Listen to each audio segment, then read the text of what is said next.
హైదరాబాదులో Chandrababu Naidu IT technology start చేసిన రోజుల్లో గుజరాత్ ముఖ్యమంత్రిగా ఉన్న నేను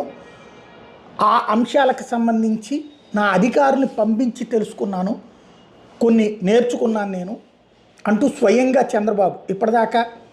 చంద్రబాబు మోడీ దగ్గర నేర్చుకున్నారా, మోడీ చంద్రబాబు దగ్గర నేర్చుకున్నారనేది ఎవరి కార్యకర్తలు మాట్లాడుకుంటున్నప్పుడు ఇవాళ టెక్నాలజీకి ఆద్యుడంటూ చంద్రబాబు మోడీని పొగిడితే నేను చంద్రబాబు దగ్గర పంపించి మరీ తెలుసుకున్నాను, అలాగే భారీ ప్రాజెక్టులకి చంద్రబాబే సరైనటువంటి వ్యక్తి అంటూ చంద్రబాబుని మోడీ కూడా పొగిడినటువంటి అంశం ఒకసారి అది విందాం. अपने अनुभव से कहता हूं, फ्यूचर टेक्नोलॉजी हो, बहुत बड़े स्केल पर काम करना हो और जल्दी से इसे जमीन पर उतारना हो तो वो काम